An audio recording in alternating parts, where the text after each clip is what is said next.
je poserai la question aux Algériens en tant qu'ils sont des individus, car depuis que le monde est le monde, il n'y a jamais eu d'unité, ni à plus forte raison de souveraineté algérienne.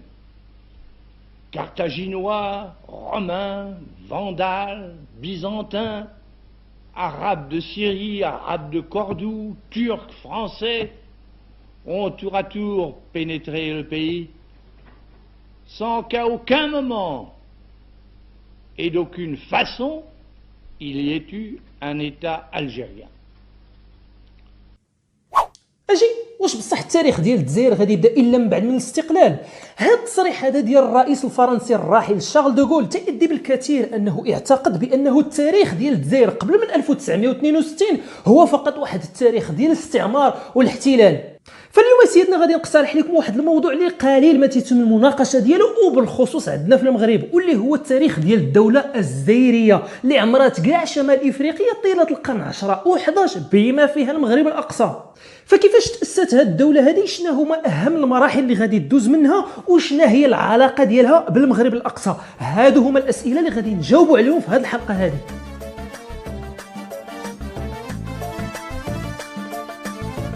واش على بالك شريك دروكا المروكي يروح يحكي علينا على الدوله الجزائريه؟ واه تجير. اما بالنسبه للجزائري ابن مناد اللي كان لعب واحد الدور رئيسي في الانتصار ديال الخلافه الفاطميه على الثوره ديال ابو يزيد، فغادي يعينوا الخليفه اسماعيل المنصور كحاكم على واحد المنطقه واسعه في المغرب الاوسط، يعني الجزائر حاليا، واللي غادي يحكمها من مدينه اشير. 1971 ميلاديه غادي توفى الجزائري ابن مناد اللي غادي يموت مقتول في اطار واحد الحمله اخرى ضد القبائل الزناتيه اللي كانت تمرضات مره اخرى ضد الحكم ديال الخلافه الفاطميه بالمغرب الاقصى. لكن الوفاه ديال الجزائري ابن مناد ما كانش غادي تعني النهايه ديال الحكم ديال الجزائريين الصنهاجيين، حيث انه الخلافه الفاطميه غادي تعين الابن ديالو بولقين بن زيري الصنهاجي كحاكم على الجزء الغربي من شمال افريقيا. وفي الحقيقه فالحكم ديال الجزائريين غادي يزيد يتقوى في العهد ديال بولغين ابن زيري، واللي تيتعد هو المؤسس الحقيقي ديال الدوله الجزائريه في شمال افريقيا، واللي تيرجع لواحد العدد ديال العوامل. الاتساع الهائل اللي غادي توصل له الخلافه الفاطميه في هذاك العهد غادي يلزمها انها تعين ولاة وامراء على المناطق اللي كانوا بعاد من المركز ديال القاهره، ومنها على شمال افريقيا وبلاد المغرب، وهذا تماما اللي غادي يوقع بالنسبه لبولغين ابن زيري. وبالفعل فسرعان ما غادي تميز هذا الاخير ويبين الحنكه ديالو السياسيه والمهارات ديالو العسكريه لما غادي يسيطر على بلاد المغرب الاقصى ويقضي على النفوذ ديال الخلافه الامويه والحلفاء ديالهم من قبائل زناته في هذيك المنطقه.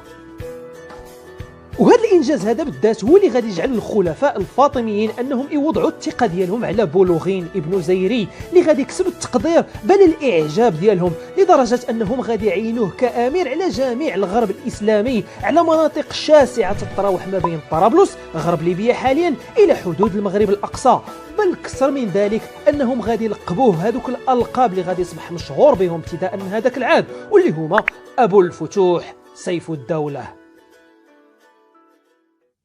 إذا سيدنا بولغين ابن الزيري الصنهاجي عقلوا مزيان على هذه التسمية هذه، لأنه هو من أحد أعظم وأكبر الحكام ليس فقط على مستوى تاريخ الغرب الإسلامي بل حتى على مستوى تاريخ شمال إفريقيا، بحيث أنه هو من الحكام القلائل اللي يحكموا جل شمال إفريقيا، وربما أنه الشخصية التاريخية ديالو يمكن لنا نقارنوها مع شخصيات كبرى أخرى أمثال يوسف بن تاشفين ويعقوب المنصور مثلا.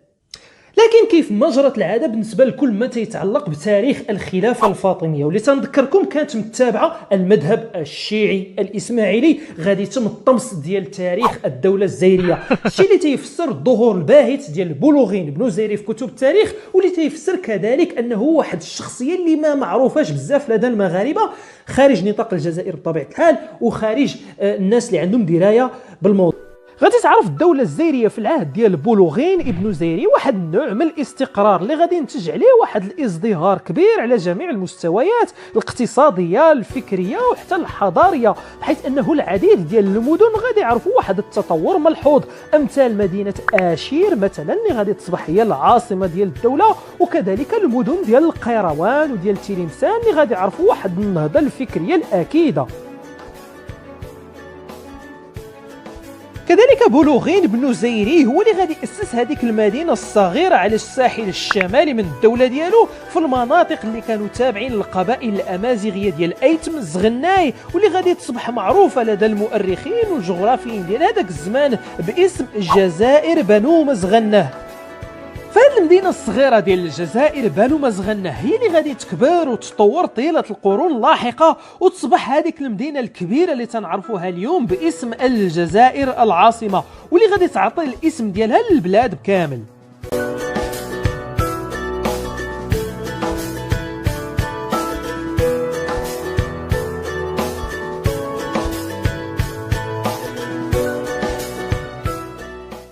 لكن بالرغم أنه الاسم ديال الجزائر بنو مزغنه هو موثوق ليه وحاضر في العديد ديال المصادر المؤرخين والجغرافيين الكبار أمثال البكري وابن حوقل والإدريس السبتي وغيرهم، إلا أنه كاين هناك واحد الفرضية أخرى ذات مصداقية تتقول لنا بأنه تسمية الجزائر هي مشتقة في الحقيقة من هذه السلالة الزيرية اللي حكمت البلاد بطريقة مستقلة ابتداء من أواخر القرن العاشر.